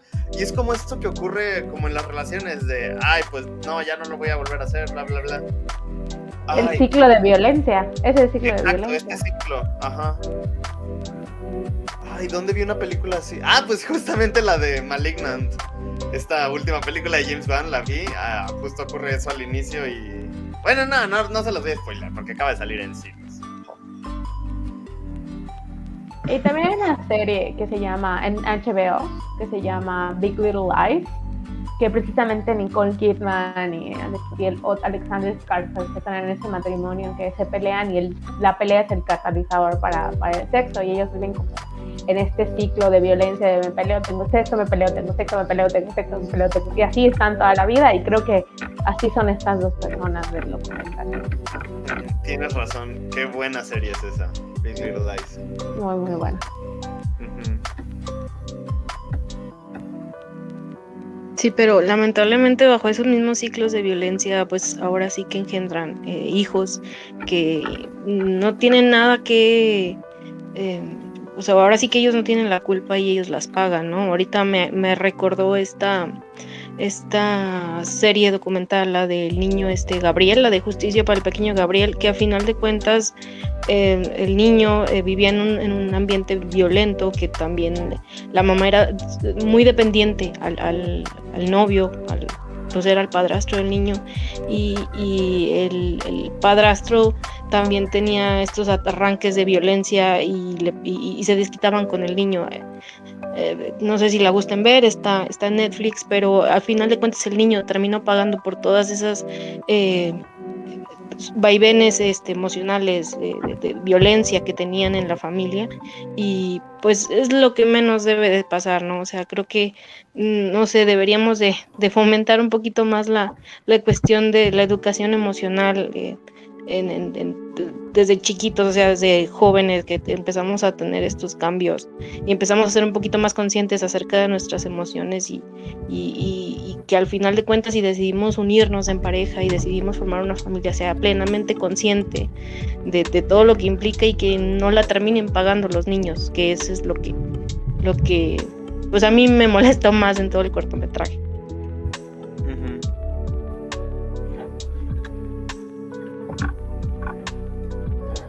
Bueno, creo que se relaciona con lo que decías de la educación sexual, porque yo en mis prácticas profesionales y en el servicio social, pues más que nada en las prácticas, yo iba a secundarias, a prepas, a dar pláticas sobre infecciones de transmisión sexual, sobre protección, pero no se tocaba nunca esta parte emocional, esta parte de, a ver, o sea, siempre decir fotos de, ay, no tengas sexo porque vas a tener, te vas a embarazar, no tengas sexo porque te vas a enfermar de algo.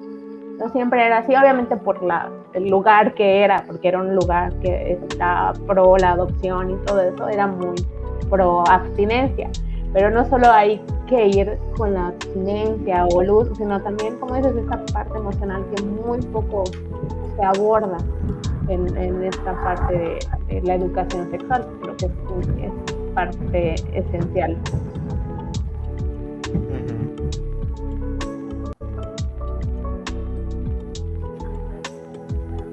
Sí, bueno, También perdón.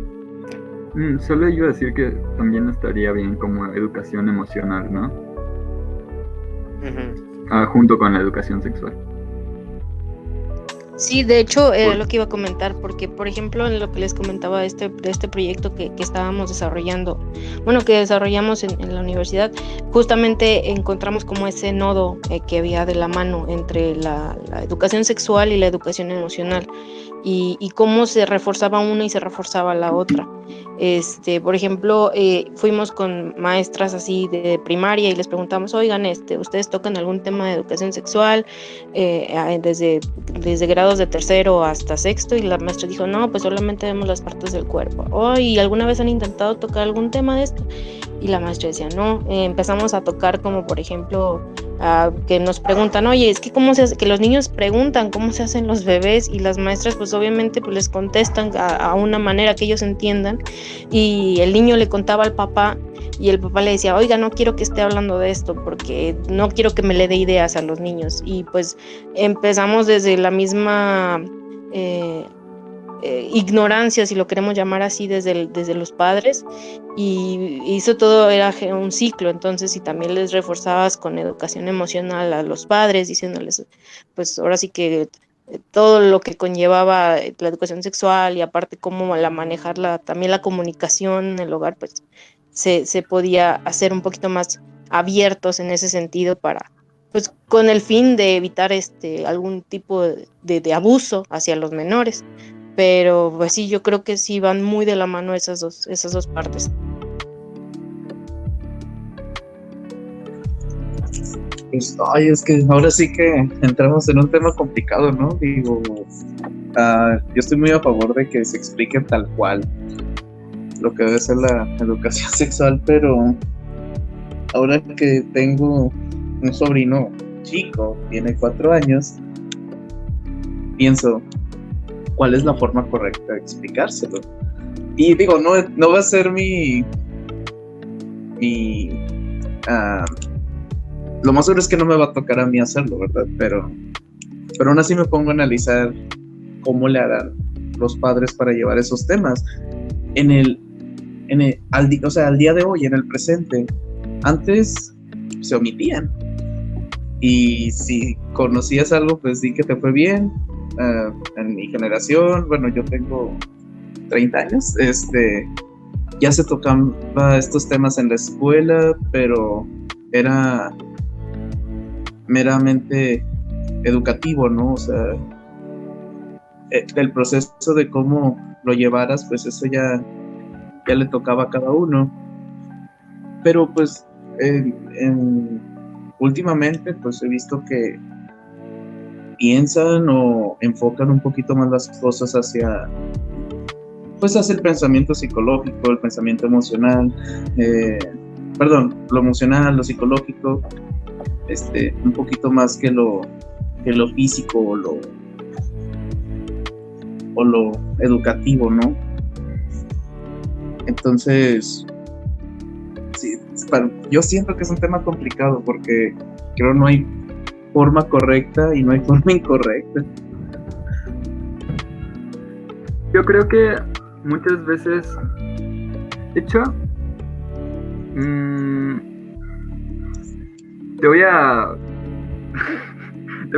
comentar una de las cosas que yo he descubierto, porque estoy estudiando para mi tesis diferencias discursivas entre hombres y mujeres en la forma como hablan, y una de las cosas que he notado es que a los hombres les parece, o sea, los hombres cuando hablan se toman mucho tiempo pensando y pareciera que sienten la necesidad de que su aportación sea absolutamente útil y coherente y sensata. Es decir, básicamente la pregunta que tú te estás haciendo de cuál será la forma correcta A lo cual el no hay una forma correcta, pues es una muy buena respuesta. Pero es curioso porque yo justamente pienso que esa actitud de no hay una forma correcta es una muy positiva actitud, porque no solo da pie al desarrollo del conocimiento sobre sexualidad, sino también al desarrollo emocional, en el sentido de que empiezan todos a construir juntos un diálogo.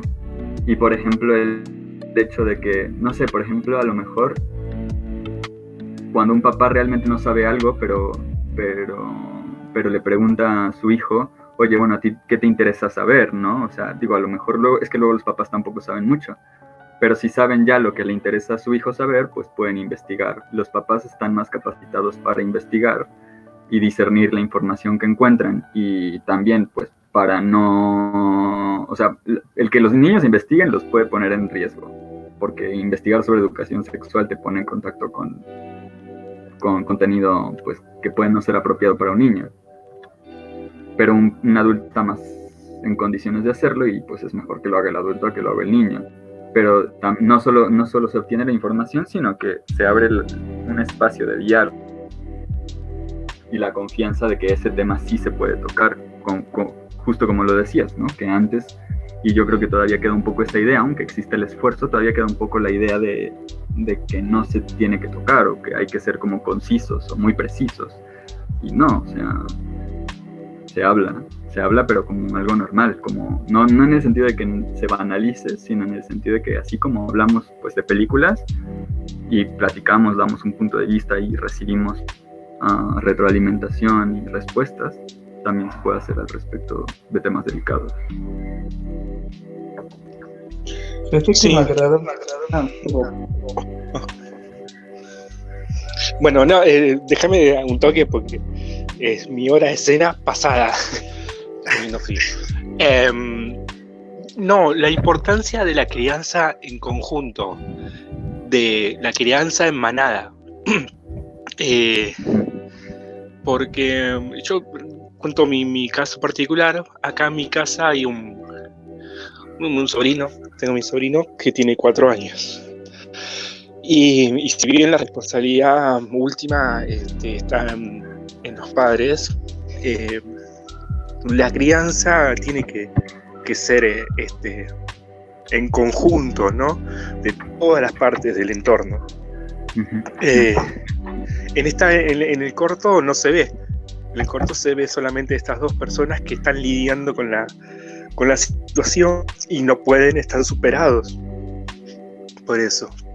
Entonces es súper importante el acompañamiento del resto de las personas cercanas en cuanto a esto, educación, experimentación del mundo, mental, es fundamental, sociabilización.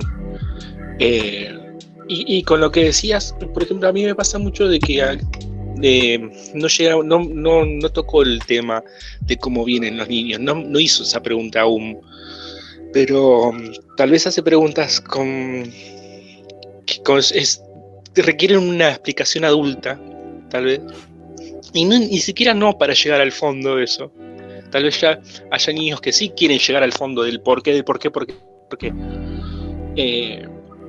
Pero tampoco es necesario a veces decirle, no sé, explicarle cómo es el sistema solar de completo. Simplemente darle una idea. Bueno, esto es una estrella, ¿no? Darle la idea general y no explicarle todo el concepto, porque a los 2 minutos tal vez se le olvidan.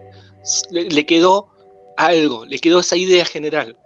Y lo mismo pasa, creo, con esta educación, en esta edad, ¿no? En la edad antes de la primaria, donde después el colegio o la educación más formal se encargará de eso. Por suerte, si hay una política de Estado que fomente esto, ¿no? La educación sexual. Y la familia, desde su lado, también lo tiene que hacer. Sin embargo, a eso mismo decía, no es, me parece, tan necesario la explicación a fondo de cualquier tema, sino un pantallazo global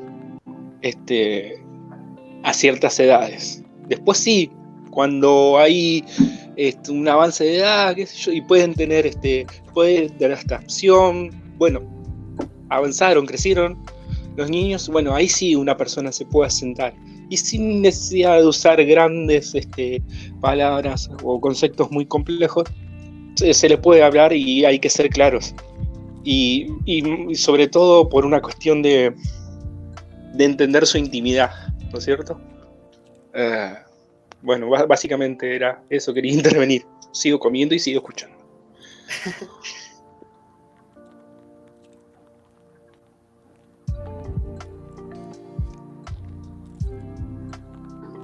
O sea, desde mi punto de vista sí profesional, psicología, pues sí, como creo que decían, no preguntarle qué quiere saber, pero preguntarle qué sabe, ¿no? Y obviamente creo que cada edad, creo que una vez hice un curso, ¿no? Dicen para una tarea de las cosas que deben saber un niño. Por ejemplo, a una edad pues pequeña deben saber como el nombre de sus partes, y aprender a decir que no y sí.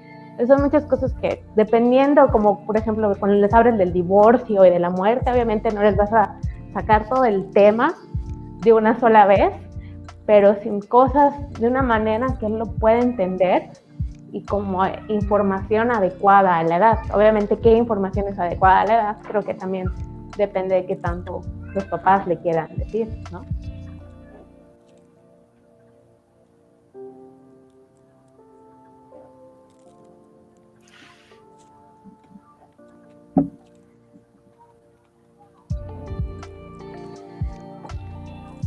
Ay, yo la verdad ya no sé qué decir, me gustó mucho este último comentario. Bueno, todo esto último que dijo Ataque y esto también que dijo Rebeca fue muy certero. Y digo, esta parte de cuando les pregunten, a mí me preguntó mi sobrina también hace unos varios años, ya tiene 19, cuando tenía igual 4 años, creo que a esa edad se ponen a preguntar. Y mi primera respuesta fue, no sé, pregúntale a tu mamá. Fue así de... También cuando a uno le preguntan, también se queda como congelado. Uh-huh.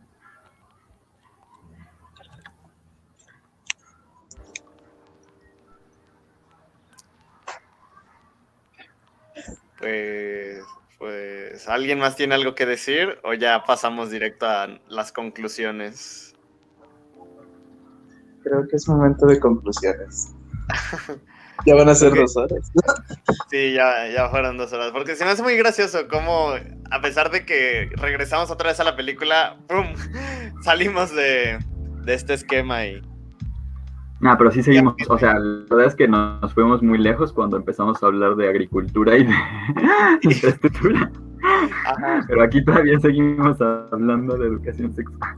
De algo que mínimo mantiene un hilo narrativo con el discurso de la película. Pues bueno, empecemos con esto. Me gusta Sí. que hayamos hablado tantas cosas del cortometraje. Está muy chido. Que originara tantas betas de conversación. Sí, porque incluso antes de empezar, tú, Carlos y yo dijimos, no creemos durar tanto hablando de esto. Sí, es verdad. Mira, cumplimos las 2 horitas. Pues vayamos de abajo para arriba. En mi pantalla. A ver, Sara. Yo estoy hasta abajo. Sí. Pues nada, o sea, particularmente, mira, a mí no me gustó el corto, pero ya, o sea, ya expliqué mi motivo porque no me gusta cuando se maltratan niños y aparte, no sé, bueno, yo siento que, bueno, a mí se me hizo como que quizás le faltó un poquito más de desarrollo, no sé, no me gustó tanto, pero me gustan los temas que de alguna manera quiere reflejar con esta cuestión de los matrimonios y las codependencias y todo esto que van manejando, se me hace interesante que lo podamos discutir y más en que lo podamos discutir, por ejemplo, jóvenes, que podamos empezar a entrar en vidas de familiares y todo esto, que estamos en la etapa donde empezamos a generar familias, si es que quieren, ¿verdad? Obviamente.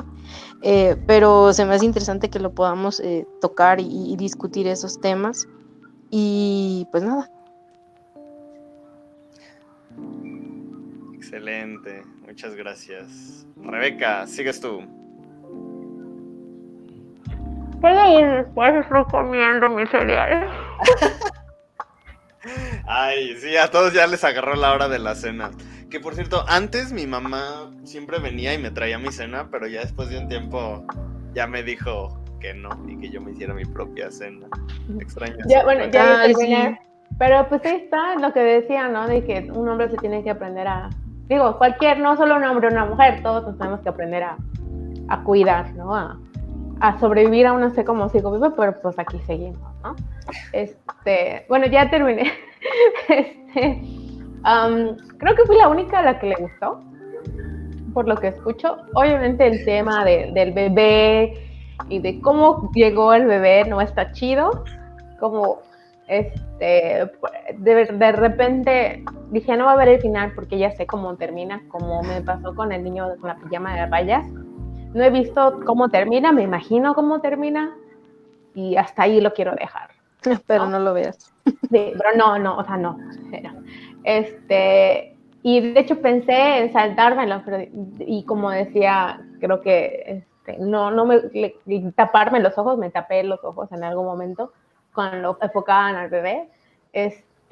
Pero sí me gustó los temas, o sea, los contrastes del rosa, o sea, todo en general me gustó, me mantuvo entretenida, aunque sea unos minutos, ¿no? Y porque además creo que son cosas que he escuchado que la gente, y no me pareció tan fuera de realidad, obviamente exagerado, pero no tan fuera de la realidad. Excelente, súper bien. Mora, que el día de hoy te llamaste Justicia para Bebé. Pues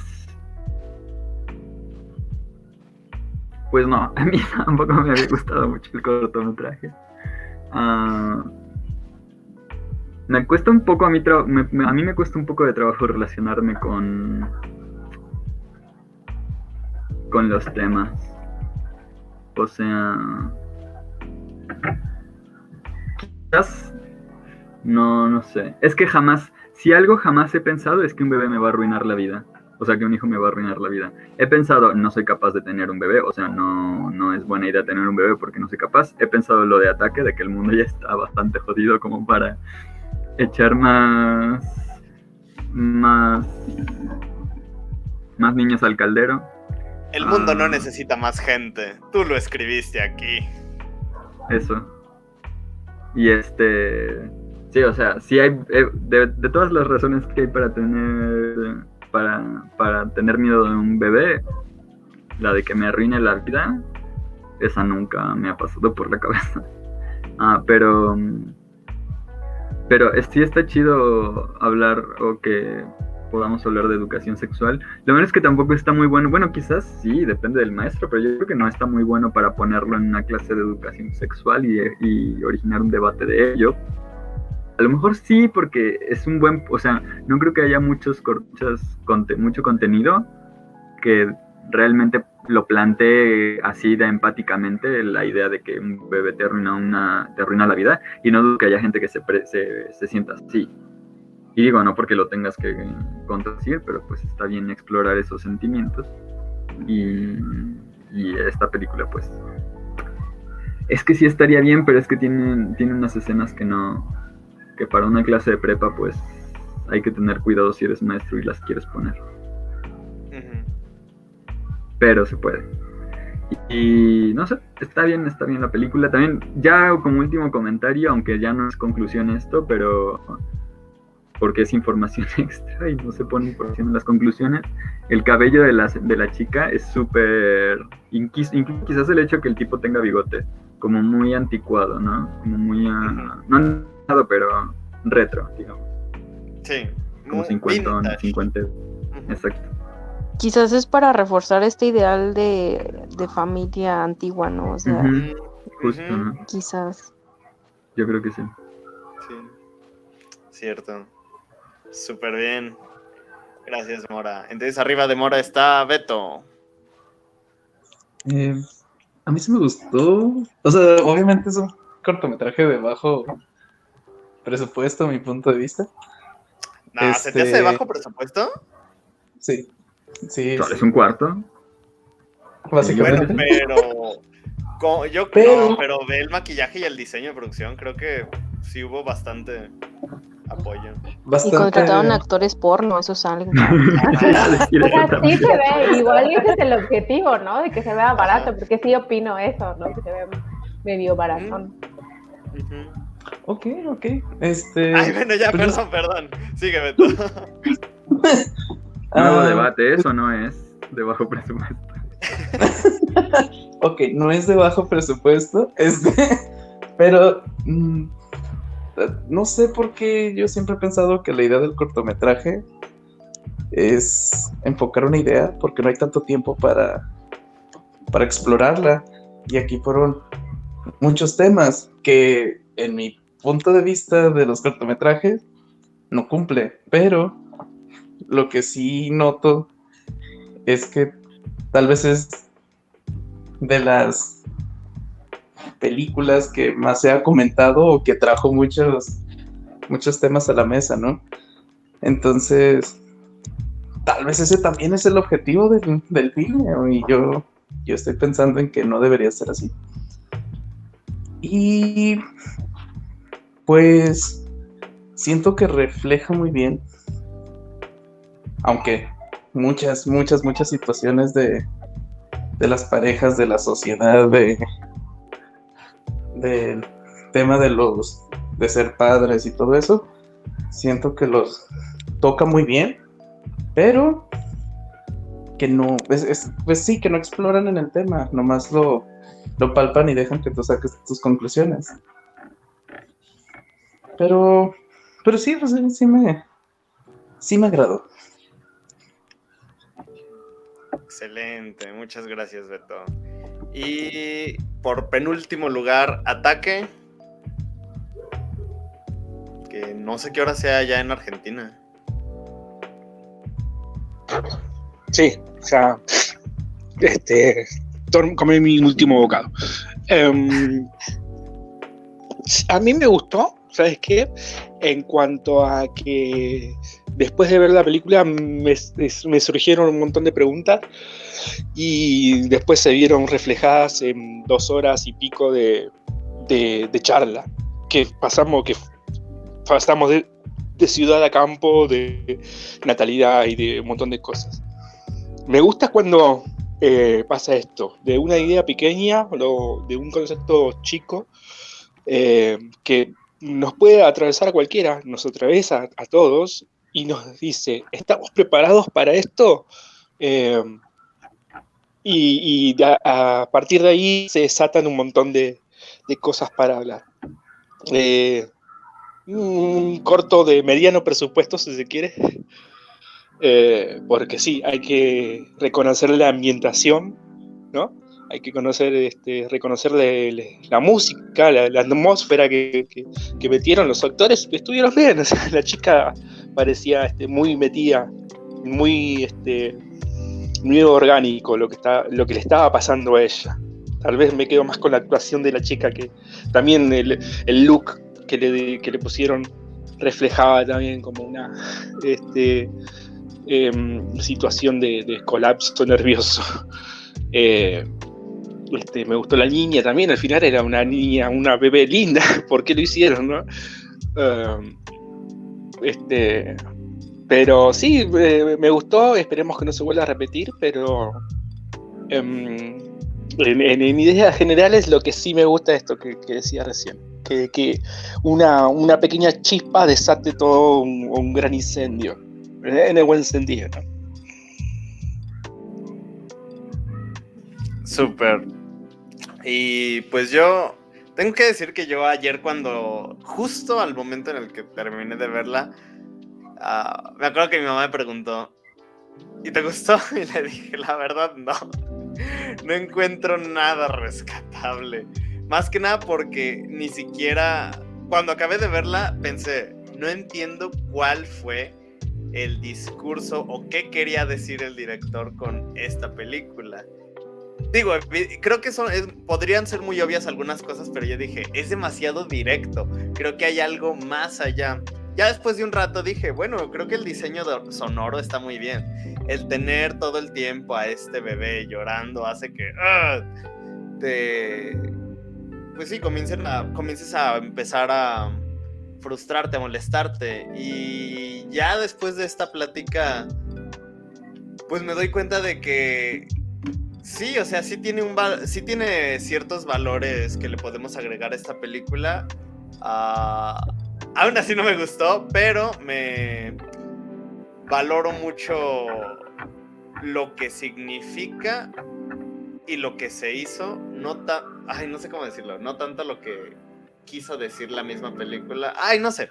Pero también, como dice Ataque, me gusta mucho tener estas pláticas de cómo, pues, ahorita somos 6 personas, hace rato éramos 7, y de una conversación de 7 personas donde a 4 no les gustó, pero a 3 sí les gustó, pues empezamos a hablar de un montón de cosas y eso, pues, sí, la volvió muy, muy provechosa. Y eso que al inicio dijimos, no, ¿qué tanto podemos decir de esto si no nos gustó? Pero llegamos a terrenos muy, muy distintos y estuvo muy interesante la plática.